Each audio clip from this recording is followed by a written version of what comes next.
Not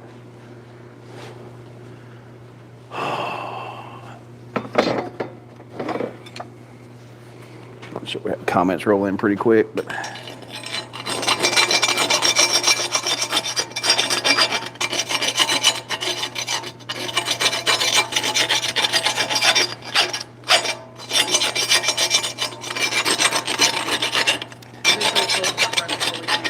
do what? I did put a post up. Okay. Okay, fantastic.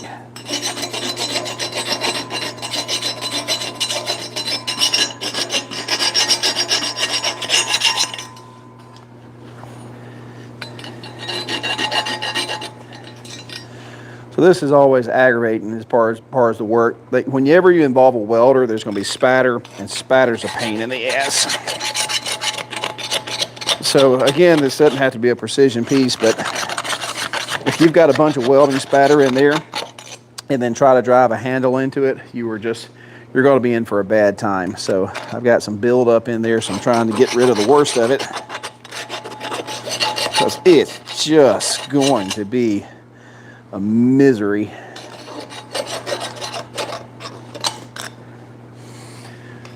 All right, let's see if I can find myself a chisel real quick and see if I can't chisel some of it out of there. What a pain in the booty. Now, today at Purgatory, hunt for the lost chisel. Or just a chisel. Something to chisel with.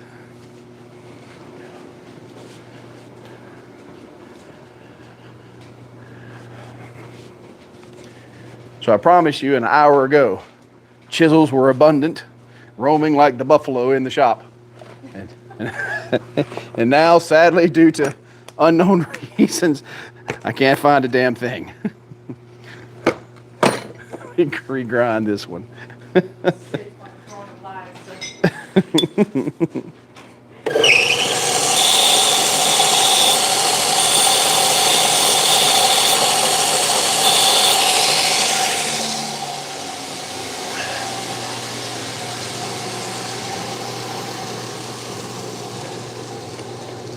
Of course, this chisel is too thick to get where I need it to go.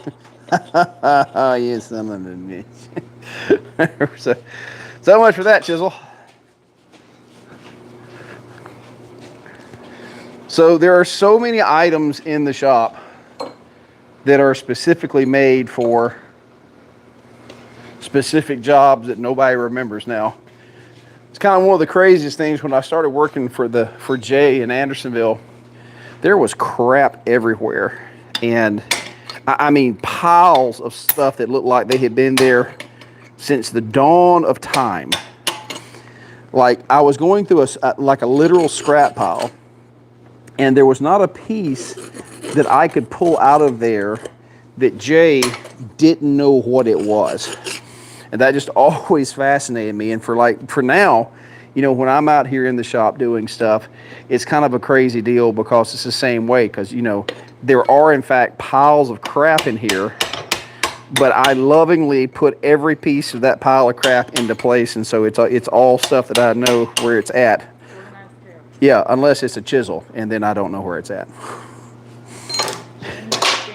Sounds about right, man. Good to see you again. James Shandy. I hadn't talked to James in forever and a day. I think he's actually in the book, in my book. I got a picture of him in my book he sent me. All right, so you guys can see we've got a little bit of weld right there. That's where we actually filled in that place, and that's a bit of a problem because that's still apparent. So I should have ground that before we went to the fire, but we're gonna solve that up now. I'll take the tiger wheel here, and we got the decibels cut down, so that you guys the audio should be considerably different this time around. So, but watch your ears. Here we go.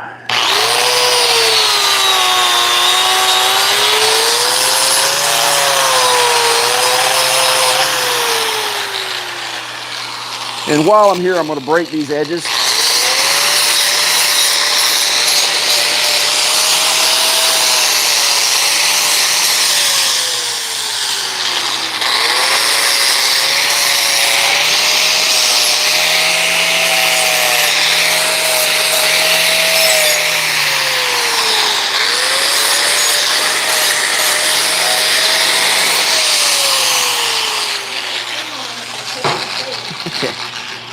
Camera one's fine. Camera one was durable.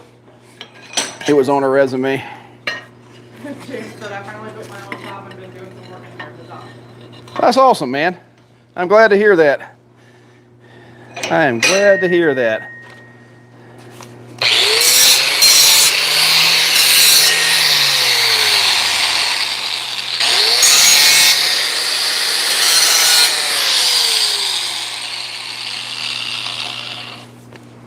And the reason that sounded different is because I picked up the wrong damn grinder. It still did the job, but we're good, okay? All right, so now we got a bunch of creepy cruds on here. Ooh, I got one more spot right here. Hang on.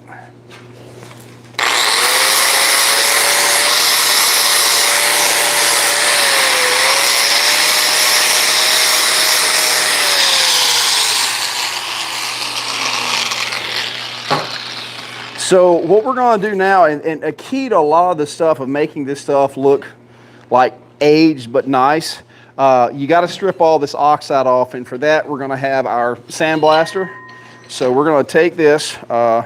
She's still a little warm from I had to torch out a little bit that was down in there, but we're going to dip this, and then we're going to take this to our sandblaster.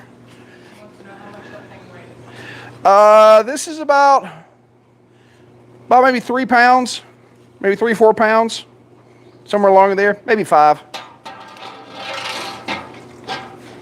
Trying to think of a bag of sugar. Yeah, maybe 4 or 5 pounds. All right, time for the sandblaster. I'm gonna tell you, I can't remember what job I bought this sandblasting cabinet for, but I'm gonna tell you, this is one of the more indispensable pieces of kit in the shop.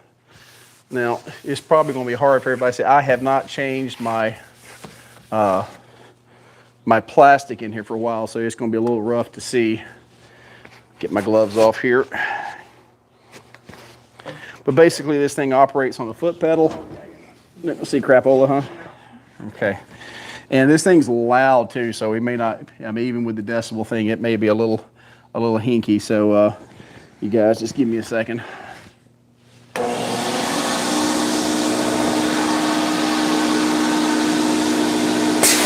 The thing requires a ton of maintenance. Oh yeah, there goes the air compressor.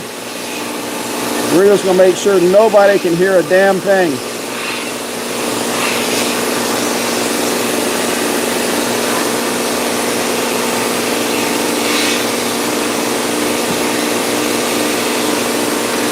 So just in case you can hear me, the sandblaster does a great job of removing scale. I think one of the biggest pet peeves I have when people do blacksmithing work is they don't properly clean the work. Now sometimes you're looking for that scaled look, but most of the time that's just kind of an excuse for you not cleaning the work properly. Now again, depending on what you're doing, you may not need to, but you know, if you're doing higher end sculpture work or fence work, especially if you're doing architectural work, the metal needs to be cleaned. If you leave scale on there, that means paint's not going to adhere correctly, and you're going to have an inferior product.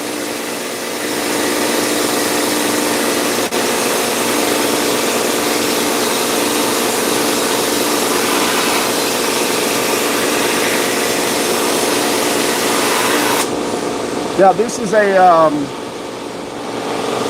a Grizzly cabinet. It is not the best cabinet in the world. There's a lot of unintuitive crap on here. And basically what I've done is that, I mean, I had almost completely replaced all the original components as far as what makes it work for higher quality components. The box is like the only thing that's really original to this.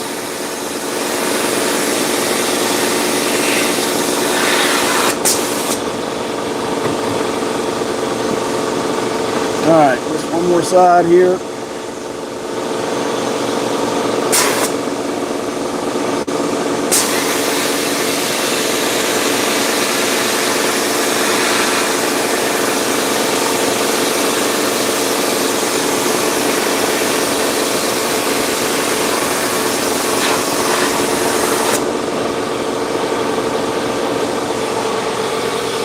Anybody say anything about the audio? Can they actually hear me? Okay. All right, so you can see the vast majority of that heavy scale is gone. See, we still need some work over here, but I mean, this thing's pretty aggressive when you compare it to that. And we're actually sandblasting this for a particular reason, because we're actually going to hit this with a chemical agent to darken it, and that's what's going to give us that old look. So I'm going to go back in. It'll take a few more minutes to get this ready to go, and then I'll actually get some gloves, some rubber gloves, so I don't get any finger oils on it. Justin said this guy here can hear fine. Fantastic. All right.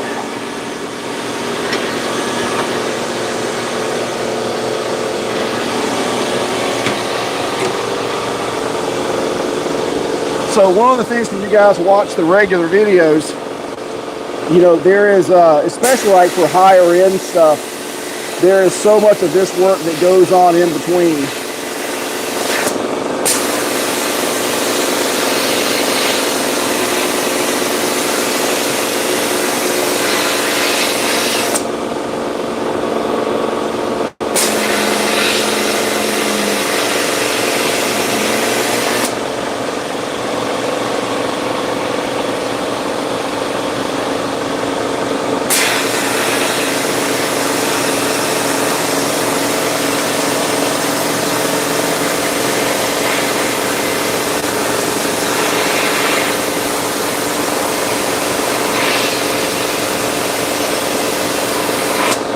All right, that should be one side. You smell something burning?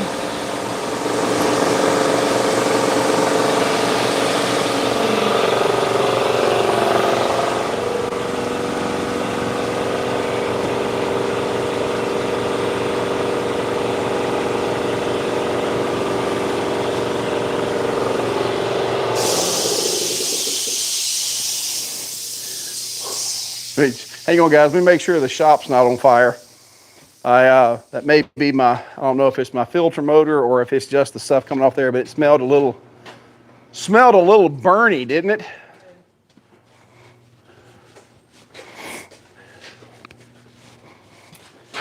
So I just cleaned this particular filter.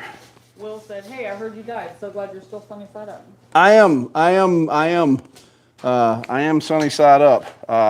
Come back in November and see if that's still the case.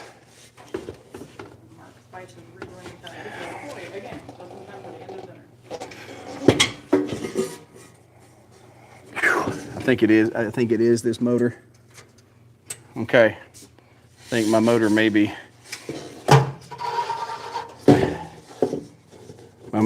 about to eat it.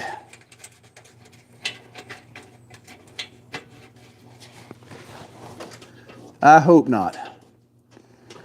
But, you know, for you guys that think blacksmithing is glamorous, let me tell you, you spend as much time maintaining tools and replacing stuff as you do the actual work. Boy, it's a pain in the ass. Okay.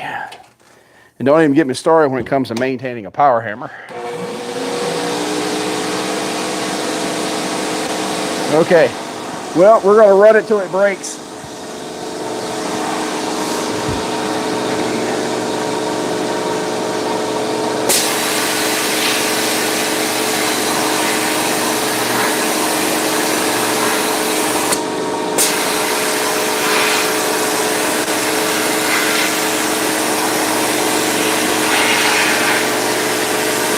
The good news is that even if the vacuum system fails, the sandblaster will still work.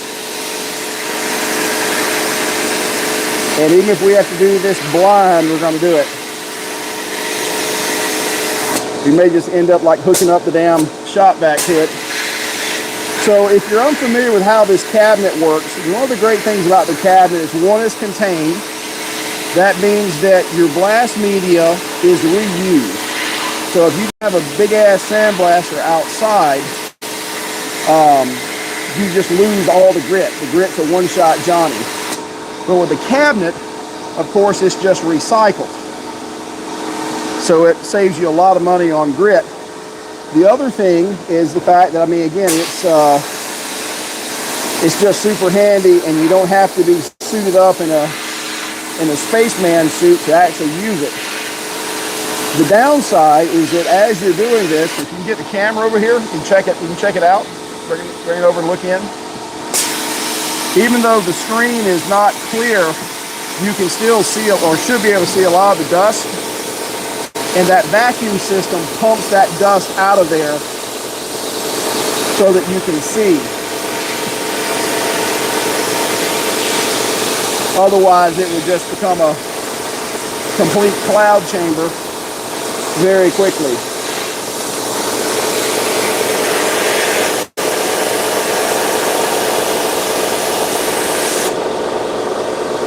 All right, I think we are almost good to go there.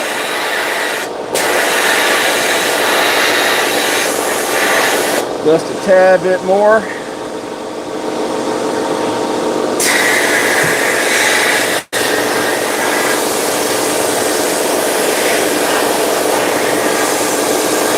And this piece is a very large and very awkward piece to do, so I have to move crap around. This is about as much stuff as you want in a cabinet of this size.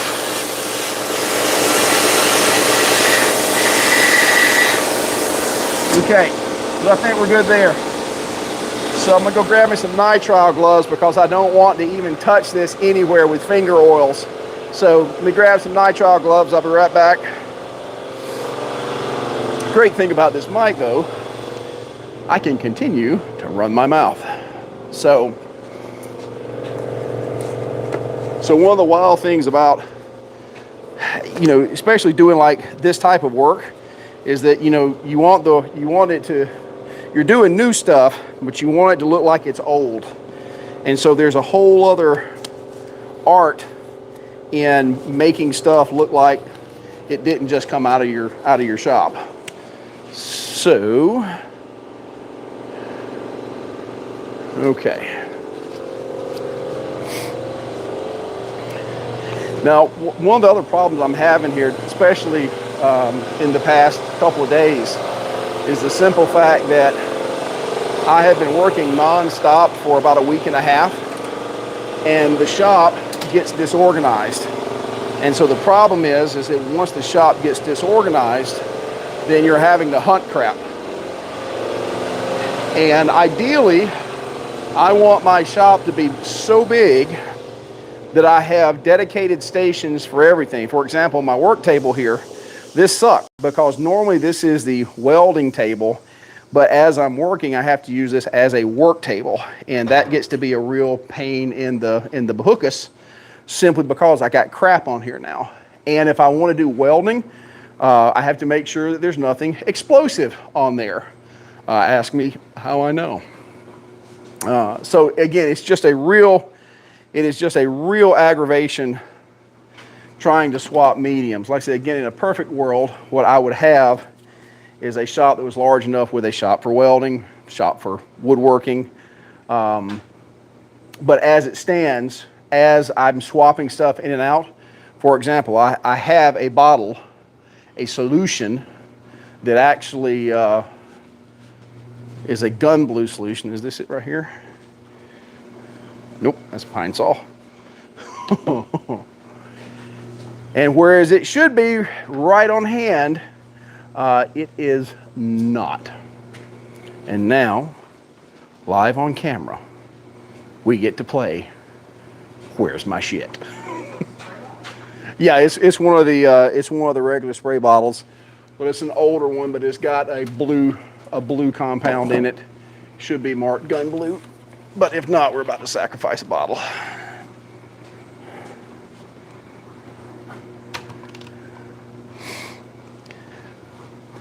And like I said, I probably hung it somewhere and there's no telling. Okay, all right, so we're not wasting any more time.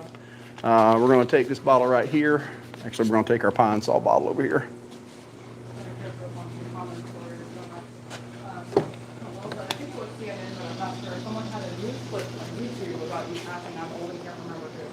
About doing what? About me dying? What? Mark Spice said, although after roast stuff, I'm feeling fat now. And we're But yeah, trying to make my matchup look old and use for the trial and error work. I still want her to do that at the same time. Have her take a smart ass and said, how do you know? Just like asking how I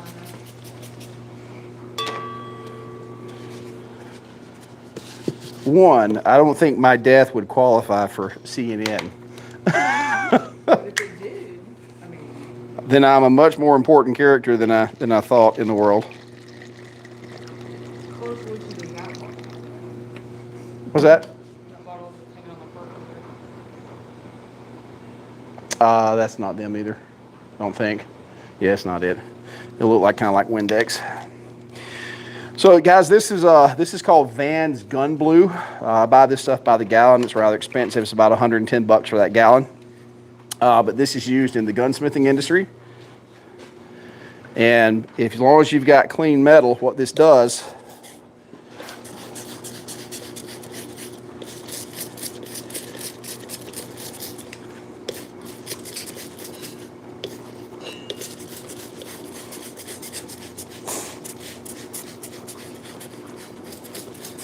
is that gives us an oxide finish right there.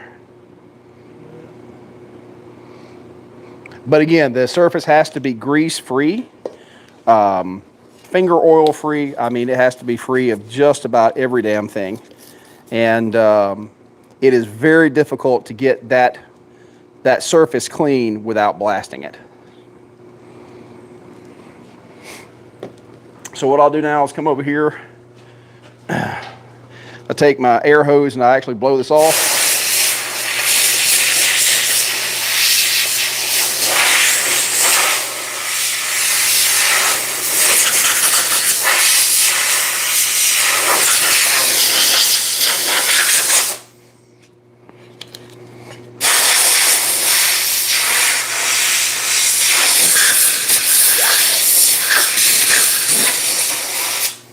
So this is an acid. It is corroding it, and you have to neutralize this acid.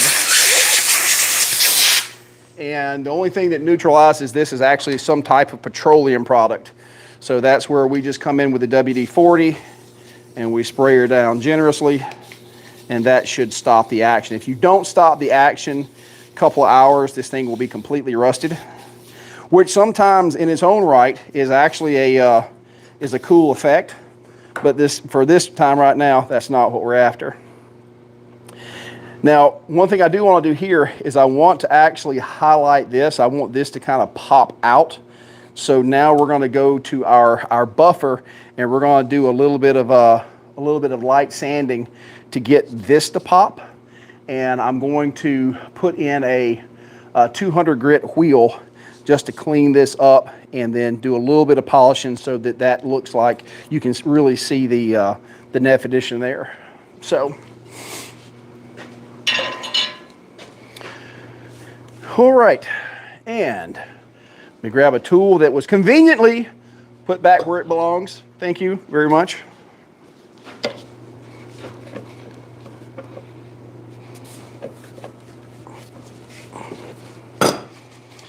So one of the upgrades I really want for the shop, especially when I'm doing production work, is I really want to have at least 2 more buffers. And somebody had mentioned earlier about there being 3 of the 2x72s. Yes, that is horrifically expensive. They're about $3,000 a piece. But the trick is I'm able to load up different grit belts, and instead of having to stop and change belts, I can go from sander to sander to sander, and in a production environment, that is absolutely freaking critical. Okay, we're good to go there. That's a 200 grit wheel. It uses a greaseless compound, and what I'm going to do is very carefully, see all these sharp pointy edges? That's what gets you killed. But we're going to come right here. And what I'm looking to do is just really hit the highlights, because it's the contrast that's going to make this thing really nice.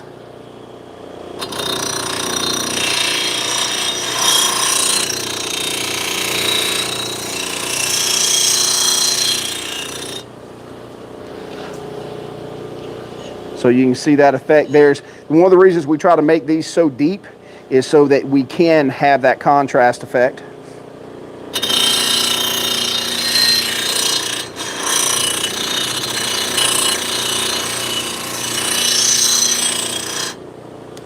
And then we'll go over here to our, this is our pink no scratch wheel. This is actually a finishing wheel.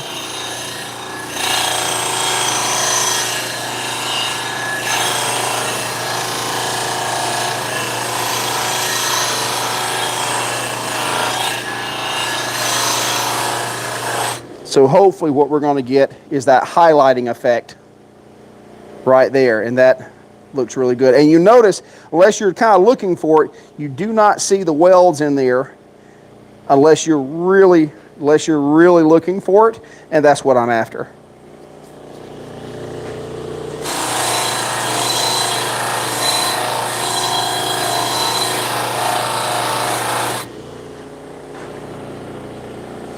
Yeah, that's doing good. Let's get our other side done here, and then we'll get it cleaned up.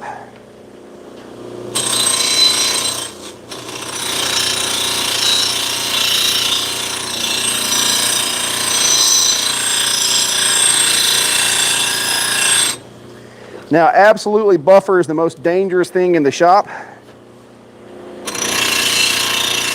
And when you're doing odd shaped pieces like this, you really have to be aware of what the hell you're doing.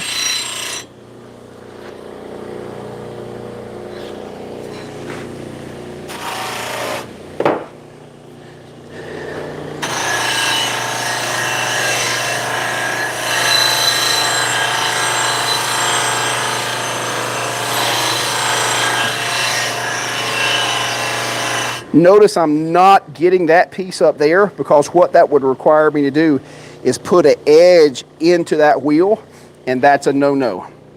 That's how you get hurt. So you turn it over so you're going over that edge and not into it.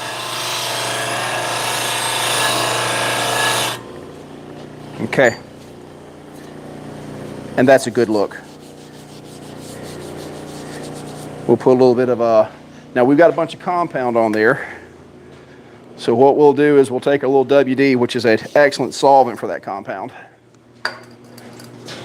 And come right here, you can see.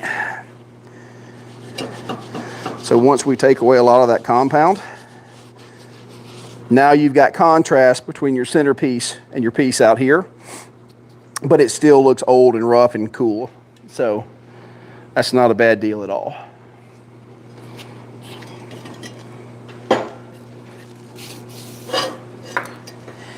It's a real kind of a wild thing, because if you're used to doing, like, you know, knives or jewelry, again, you are this close looking for the details, but from 20 feet away, you have to figure out which details actually matter. Go over again how heavy that is. 4 or 5 pounds. It's not crazy.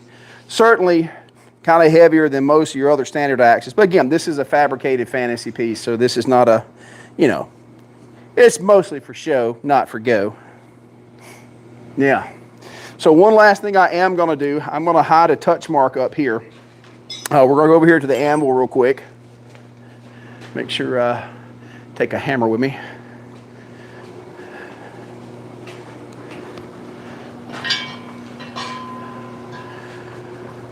Have I got a good hammer somewhere? So we've got everything like still packed up in our trailer, so I'm missing some of the hammers I usually have out, which is a problem in itself. But we're going to find a good place. Right there's good.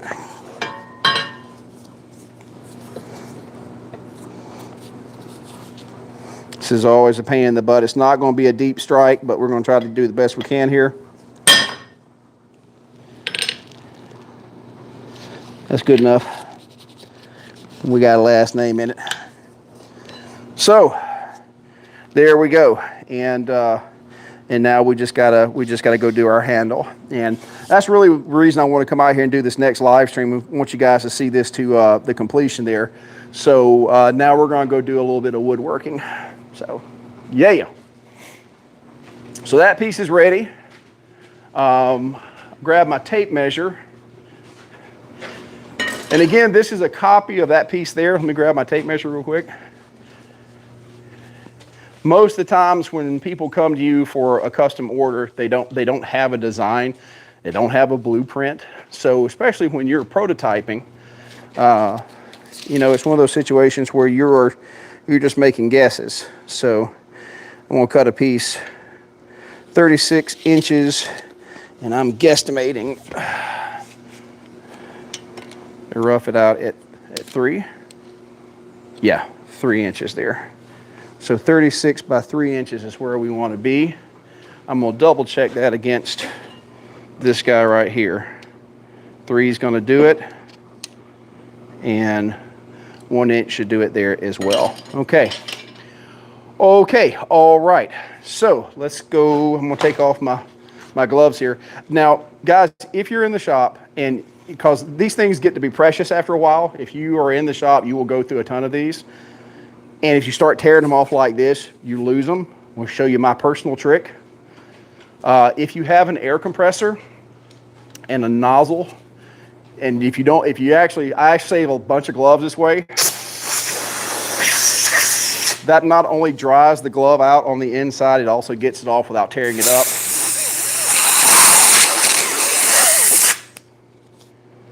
So if you're a cheapskate, because we go through nitrile gloves like you would not believe. You think we're examining prostates over 40 in here. So we're able to save a lot of the gloves using a couple of those tricks. Also, make sure and keep yourself some cornstarch handy. For getting even your leather gloves on makes a world of difference using this stuff. So yeah. Okay, on to woodworking. Make sure I got some safety squints. And let's go to woodworking. So this second area here in the shop is kind of the multi-use area. If you guys hadn't figured out, I need to double the shop space as it sits. Again, we got too much crap. We cannot really move and work effectively. So, you know, and whereas if you're in your shop or your garage, I mean, that's always the case. But as we kind of continue to grow as a shop and we have to do more and more specialty stuff, boy, this gets to be a real freaking problem. Now, real quick, I will do a product endorsement here. Man, this saw and table, I must have bought this a decade ago, probably more than that when I was in Americas. This is the saw that actually built the can. There's probably no tool I have used more to greater effect than this little setup right here. This has been one of the most awesome pieces of equipment that I've ever owned, just flat out. Sponsor me, DeWalt, sponsor me.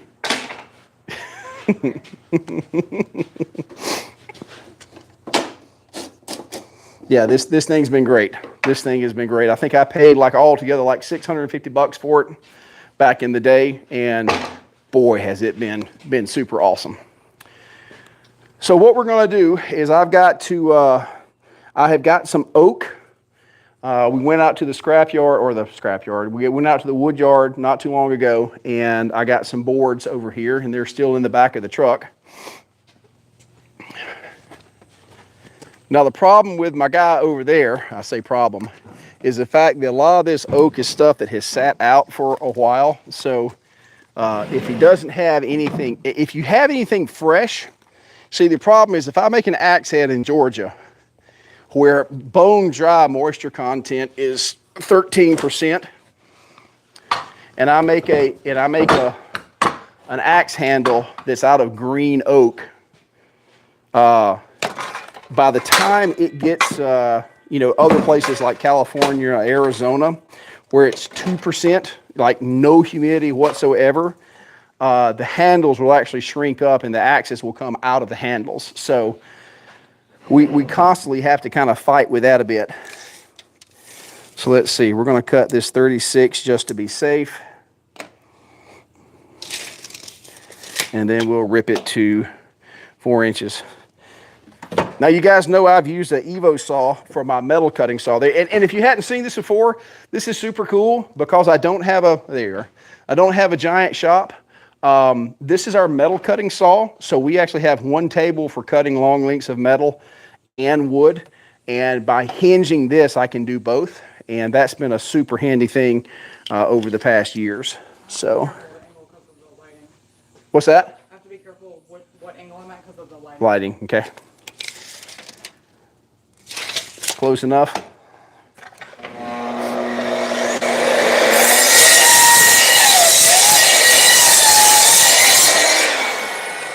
All right. What's that? The RIP headphone users. Actually, it shouldn't be bad. Now it's coming through this mic. It shouldn't be spiking on that. Even the other day when we had all the stuff going on, it wasn't terrible bad. So, but if it is bad, let me know, because if I do this, then what I'll do is I'll cut my mic off. So let the crowd speak there.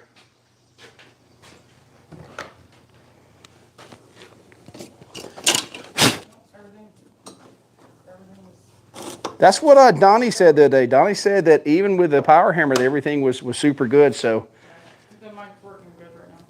fantastic. Here. Yeah, good deal. Okay. Something, don't worry, I know a guy that makes hammers if you need one. All right, so we're going to rip this to 3 inches. When you're looking for axe handles, you have to make sure there's no knots in the wood. From the cut, it looks like it's pretty solid. So we're good to go there. So we'll rip this to 3, and then we'll thin it to about 1 1/8 inches.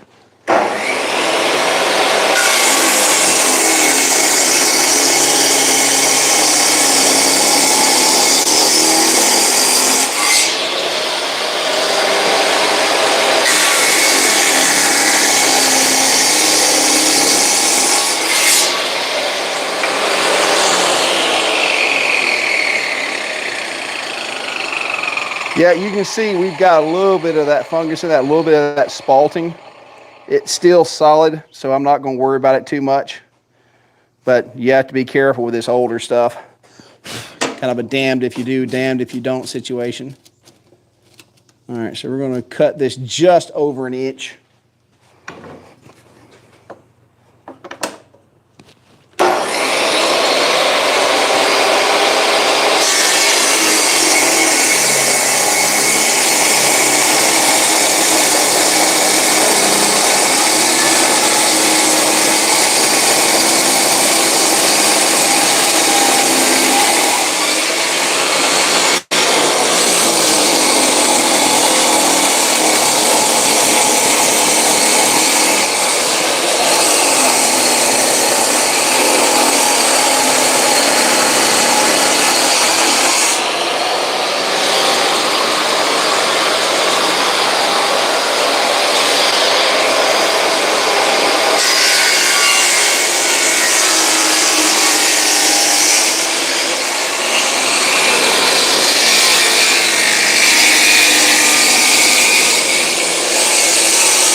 Okay, looking pretty good there. So now I'm going to go size this up against the piece itself, and I'll probably draw my line here and then come in and reduce this width, and then we'll get to shaping that. So that'll be good. So let's grab a pincel from in here.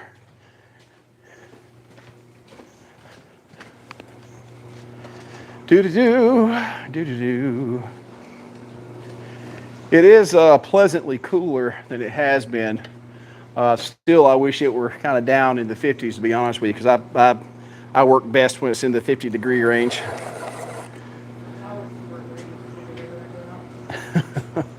All right, we're going to go right over here. And I'm going to solve a problem real quick, because I've got this marked as pine saw, and that would be bad. Gun blue. Guys, if you're in the shop and you have these bottles, for God's sakes, mark them.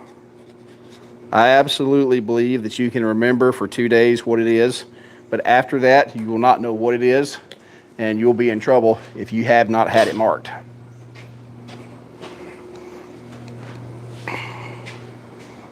Okay.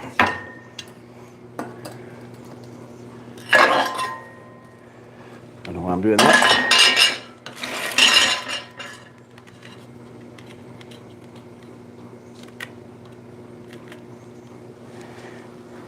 And I'm gonna have to kind of make a guesstimation here.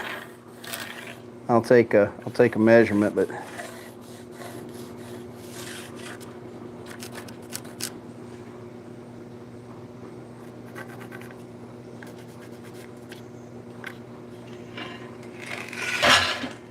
okay. Now we got ourselves a blueprint. So I'll come in and go ahead and trim that, and then you can try to cut this with a bandsaw, but the cut's never pretty. So what we'll do is we'll come in and we'll actually make a relief cut right here with the bandsaw, but then we're going to cut these lines with the table saw. It's going to be straighter, faster, and better.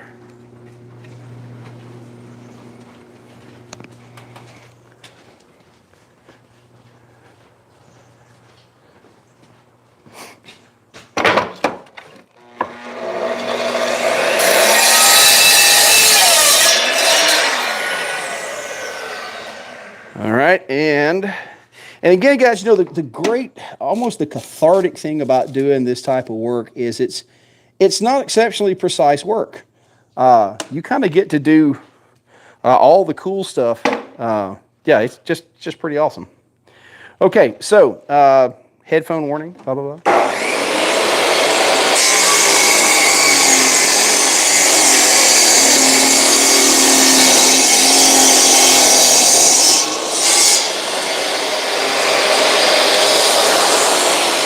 Now this is always the pain in the booty because I need to set this saw and I got to roll this piece over, so I got to transfer some line right there to set this, and plus this kind of wants to give, so this is always kind of the hinkier of the two cuts.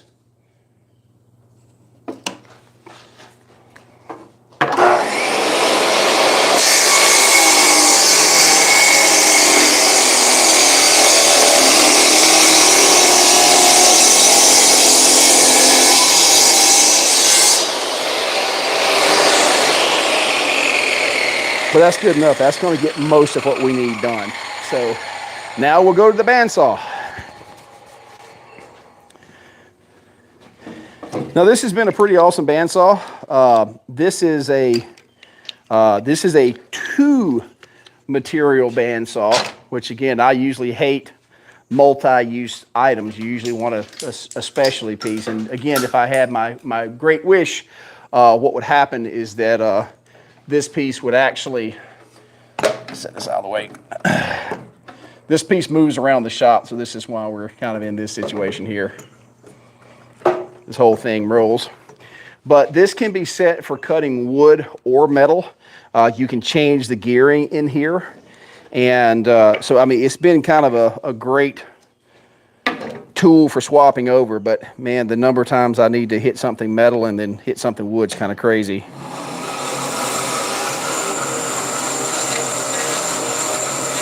But we're going to come in and make a relief cut there. Same thing here.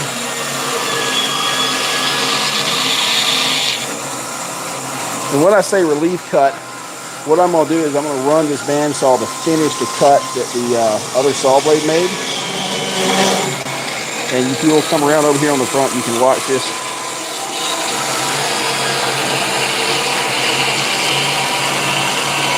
Now again, this thing is actually, this is a metal cutting blade, and it's also a metal cutting speed, but it will effectively do a lot of these jobs.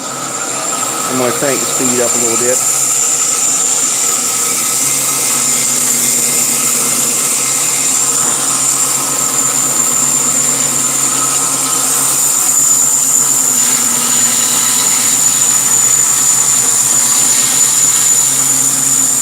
And the relief cut comes in, and there we are. Okay. Now you can see there's a little bit of wonkiness right here. I'm going to go to the 2x72, kind of straighten that up a little bit, and then we're going to do for our handle roundness.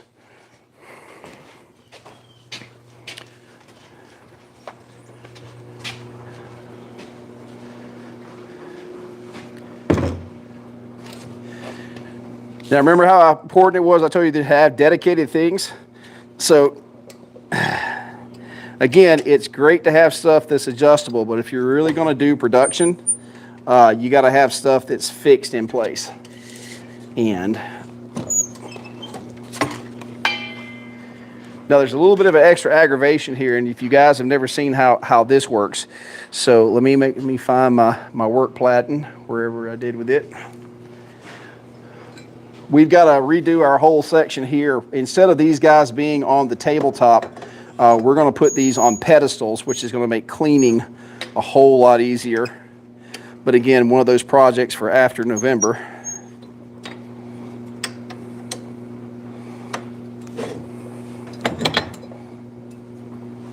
But now the trick is, you can see that this now moves. So the problem is you really need this and this to be perpendicular. So what I will do is I will grab a square, one of our speed squares, and this goes in here like this. We bumpy, bumpy, bumpy, and now we are legitimately 100% square. And we tighten this guy down. Very important, if you guys don't square that to your table, man, you just have no idea the problems you're going to cause for yourself. All right, so that belt is burnt. You know, guys, if you look in the trash can here, those belts are about about 14 bucks a piece. Those are the ceramic ones, so they are not fun to buy. But for our metal cutting stuff, there's really no substitute. If I'm doing woodwork, I'll usually end up just using a plain aluminum oxide. But I gotta tell you, it's hard to beat the ceramics.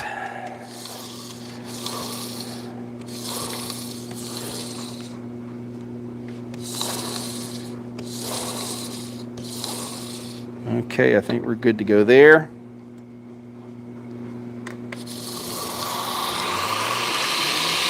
And what I want to do is I just want to clean up that little bulge right there.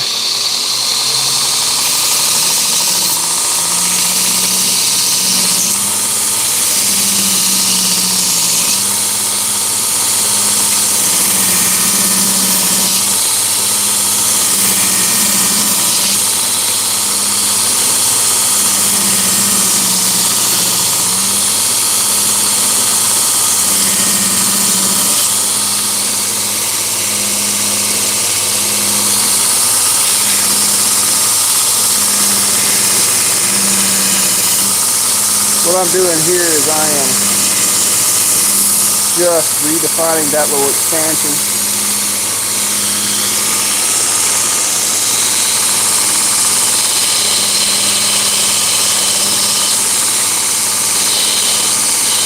Now we'll come in just a minute, we can clean that up a little bit more. Also, the work table is great for keeping this stuff flat and in plane, because that's usually where I start even when we're making our knives. And for like rounding this piece right here,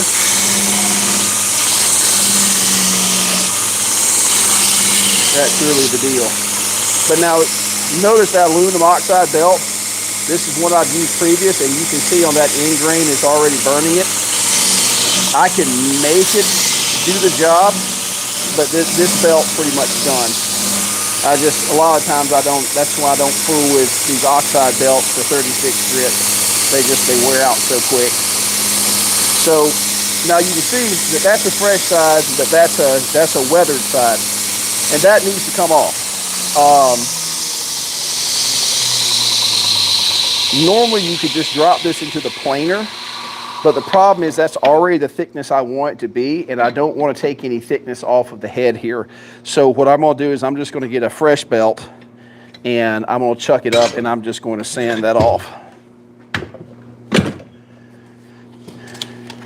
And that's where you can put another $8 in the trash. So I usually get my belts from Pop's Knife Supplies here in Georgia. And the great thing about Pop's is that when I order it, it's next day delivery. But I messed up the other day when I ordered, and instead of ordering the ceramic 36 grits I normally got, I got 10 of these aluminum oxide belts. And I am, again, for like everything else, the aluminum oxide's fine, but for this type of work, I just don't like them. They work, don't get me wrong, they just don't last. Now this is where you can get your fingers eaten.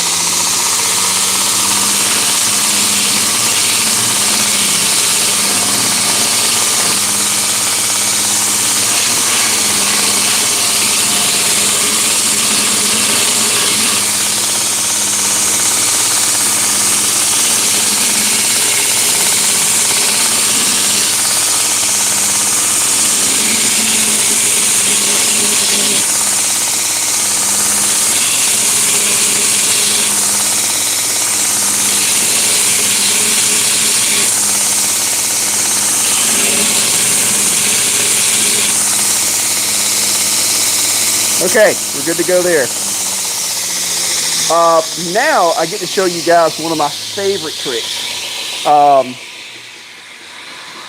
If you're even making knives, you know what a pain in the hind end it is to get nice rounded, something that's even and consistent as far as rounding these square corners. Let me show you my cheat. Come on. Now this is another one of my favorite tools in the shop. I mean, pound for pound, one of the best things that I have ever purchased. And that is, not that, but a DeWalt handheld router. Man, this thing does the business. So for example, watch this. Square corner.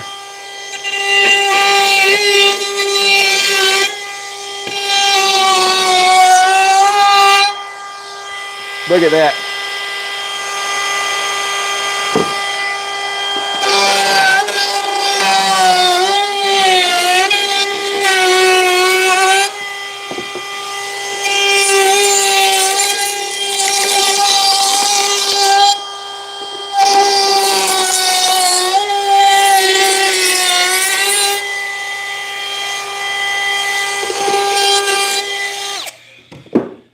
If you're saying, hey, that's cheating, you damn right.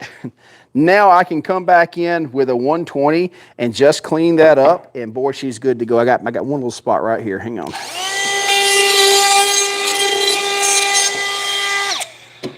But that provides an absolutely consistent handle that can be cleaned up, and again, that is just really good stuff. Clean, consistent, uniform, and it's hard to beat that. Hard to beat that.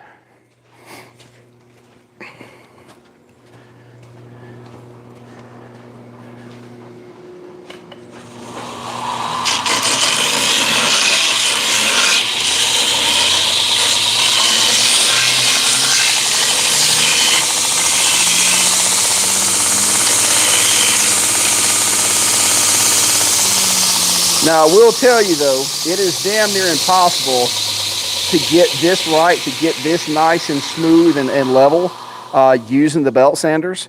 What I am going to do, though, is I am going to put a 120 grit on here and clean this up. I'll put it at a low speed, a fresh 120. You'll do yourself a lot of favors by making sure to not to use your woodworking belts on your woodworking and then make them metalworking belts. Once you put a belt on metal, it's going to suck for wood.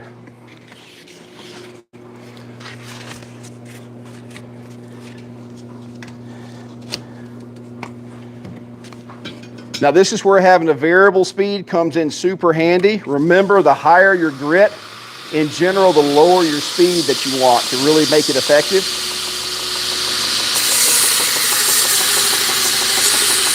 If you crank this up to full speed and your grit's not completely fresh, it's going to smoke it, it's going to burn it, and it's just going to suck.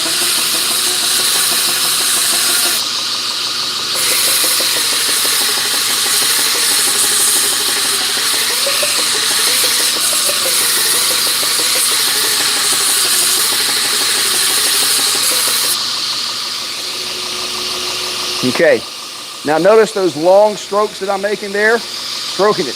You got a 36 incher, you got to stroke it that way. Long strokes, don't short stroke it.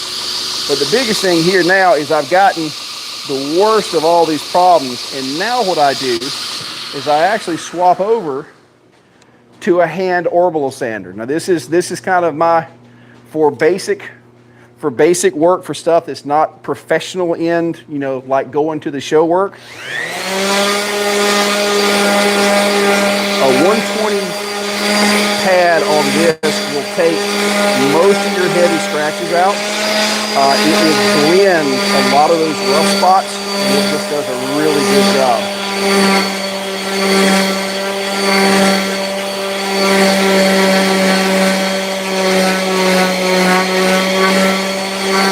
You're going to find that if you really start getting into production work, that there's not going to be a single tool that really is the magic trick.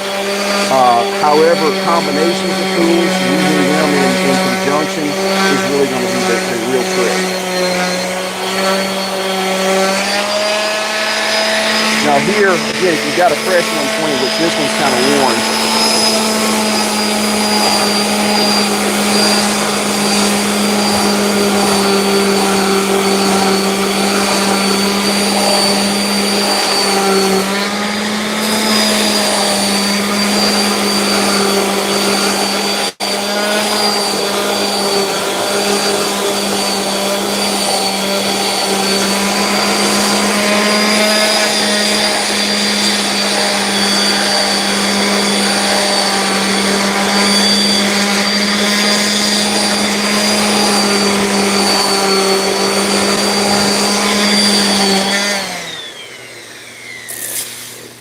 so again, I can go further with this, but look how nice and smooth that is. Even though it's still irregular, that's a comfortable piece. And again, that's where swapping that tool makes a tremendous difference.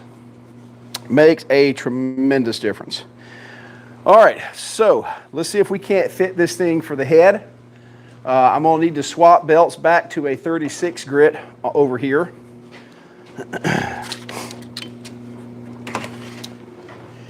And for a lot of this work, I am not going to end up,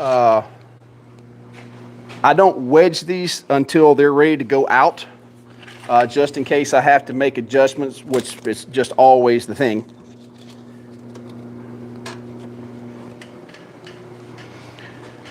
So if you have axes that have a flat, then they're kind of easy, a flat bottom, because you can stick them on here like this and then come in and kind of give yourself a pencil idea of what to do. If they have those little lugs on them, then that's more of a pain in the ass, but this is giving me just kind of an idea.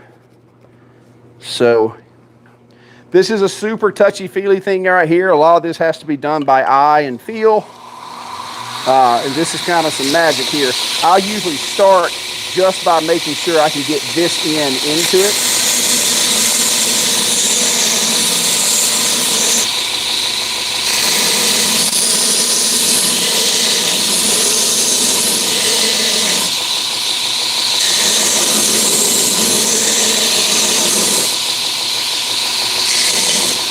You just really want it to be straight and even.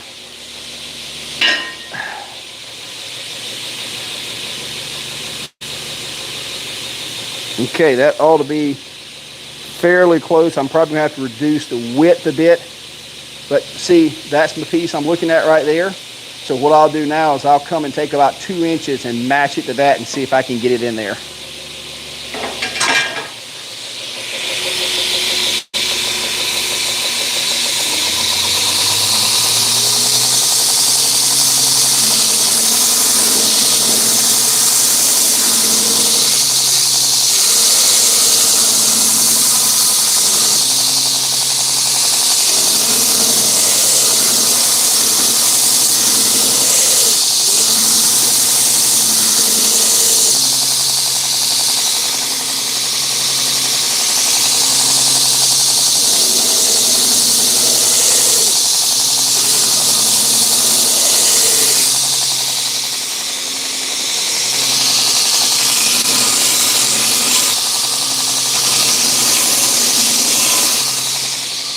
Okay.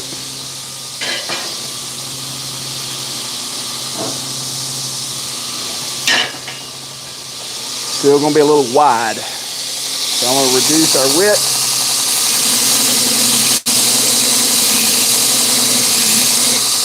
Again, trying to keep this even on both sides.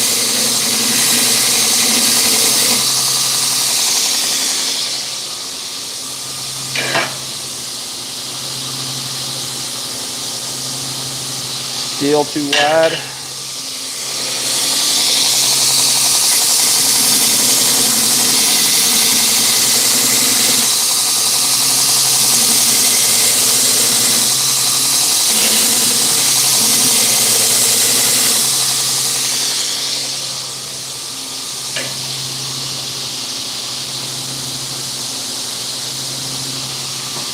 And you can see the rub marks where you actually start to take a little bit of material away.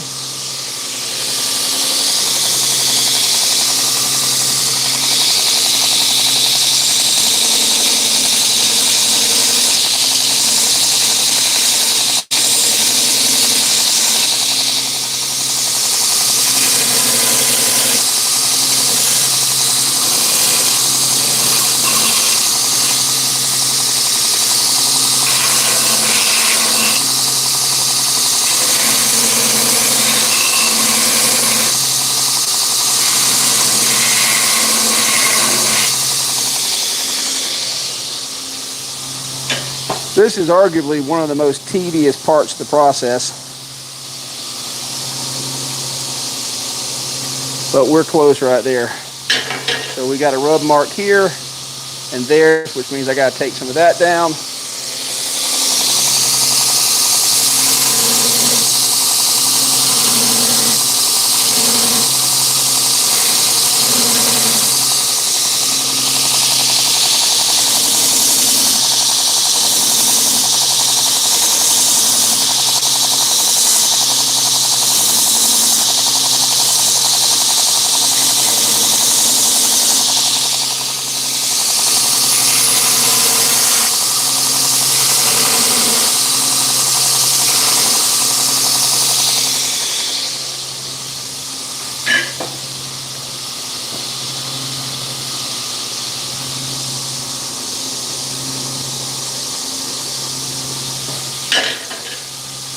Real close.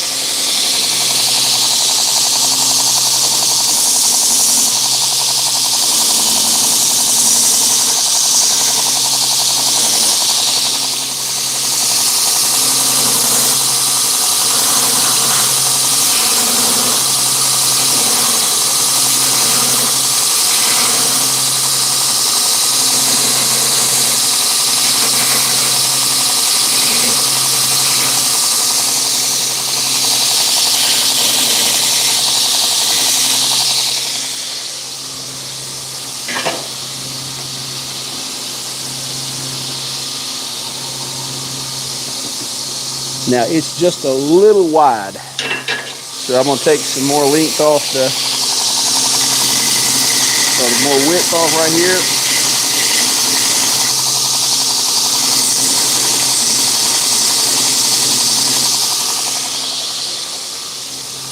And again, this has to be the most tedious part of this. Okay, but I think I've got enough now that I can go ahead and mark where we're going to be. So these cheeks are going to come all the way down to here, right there. So we know we've got to reduce that thickness all the way to there.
Okay.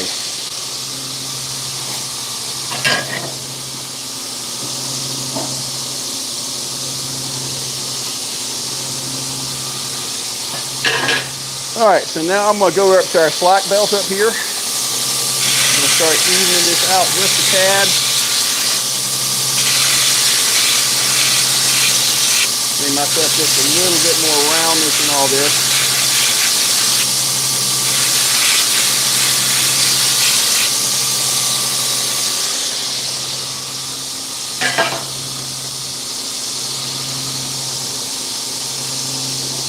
And we are still a little too wide.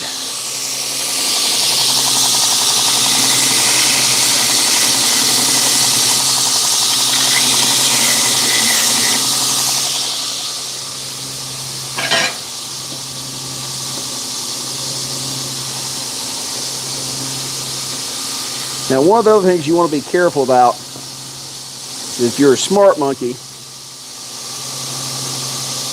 you're going to make certain that see, this is a reversible handle, and if you notice, it fits better one way than the other. So you always want to kind of keep your wits about you as far as which way it's facing, especially on these double axes, because you'll get yourself in trouble real quick. All right, so we're close enough we can hammer this in. So what I'm going to do now is come in here and get all this cleaned up, blend all this stuff in, and we should be good to go there. Now I'm going to do a little bit with this 36, just ever so lightly, taking out all those sharp, hard corners.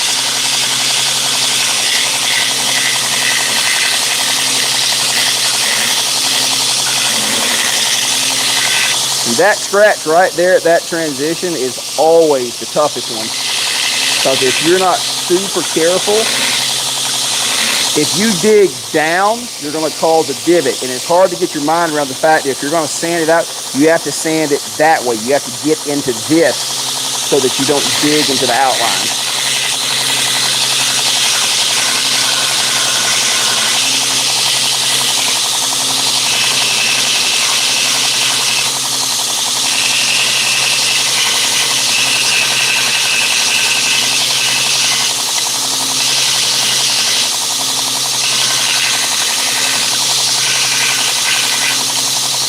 Okay. Now, one of the reasons we spent so much time there is because now what's going to happen is I'm going to hammer this in, and it's probably going to pull some wood up, and then we got to get this joker out. But the easier it is to get in there to start with, the better off you're going to be. And, you know, I'm going to take a little bit more. It's a little tight. So I'm going to hit it one more time.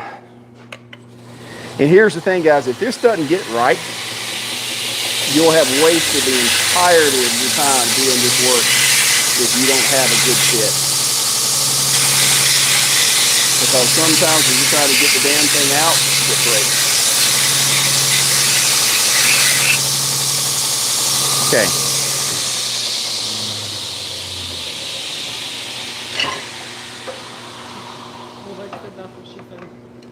What's that?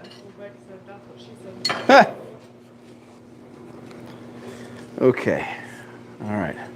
Let's grab our hammer.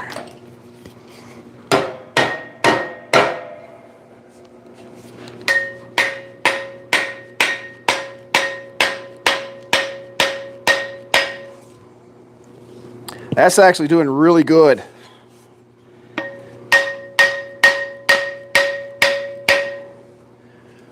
That's actually excellent. Okay, that's excellent. You can see that we've got a little bit of turn up right here, which is fine. We got plenty of space to wedge up here, which is good. Probably a little bit more than I'm used to there, but that's perfectly okay. So what we're going to do now, see if I can't bump this back out.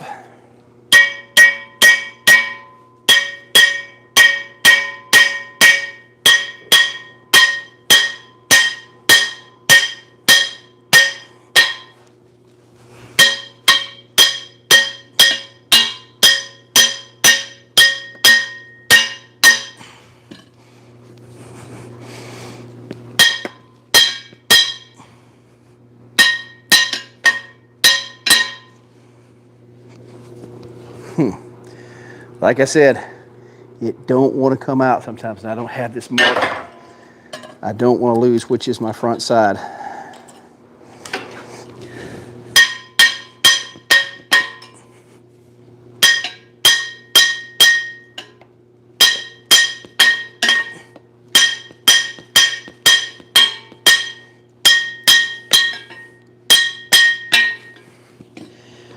Whew.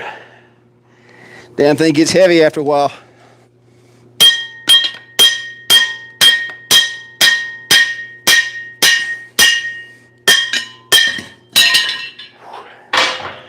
Thank you, bastard. Woo! Okay. All right. We're going to take one more pass. You can see we're digging right there. So we're going to come in. We're kind of going to aggressively work that out.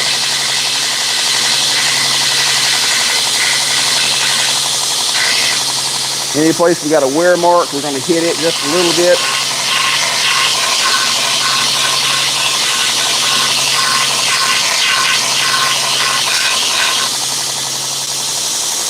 Okay, now for the coup de grace, we're going to drop a 120 on here because the 120 scratches will come out. Those 36 tend to show pretty badly. Camera lady, how you doing? Huh? Camera lady's out. Okay. Woo! It is a bit warm out here. All right. Let's see here. Let me flip this bad boy around. And bam. Get something to drink, boys and girls. So like I said, it's pretty intense out here today, even though it is cooler. It's a bit of a deal. So I've stopped actually bringing out a tea glass, and now I bring out this thing. So, But, so guys, what I'll do is I'll have a picture of the finished product there. I think we've been live for about an hour now. Camera lady needs a break. So, again, thank you guys for being here. I'm going to be burning the midnight oil for the next couple of days, and then we've got a trailer. Oh, I got to show you the new trailer. Hang on a second. Got to check this out. So we're getting ready for our shows. That 8x20 there is going to be our new deal, and we've got a air conditioner for it and all kind of cool stuff. So that's going to be super awesome. And we're actually putting in a split unit, and we're going to be making that the new hobo wagon. So it'll be cool stuff. But anyway, boys and girls, thank you guys for being out here. Appreciate you being here on the live stream. And, you know, be safe out there. Get ready for fall, for spooky time. Ooh, hat's looking a little rough, folks. Thank you for being here, but you guys be good. I'll catch y'all a bit later. And yeah, that was supposed to be the outro. So thank you guys for being here. I'm trying to figure out how to cut this damn thing off because I haven't done these in so long. Let's see. Thank you guys for being here. Be safe. Boop, boop. Boop.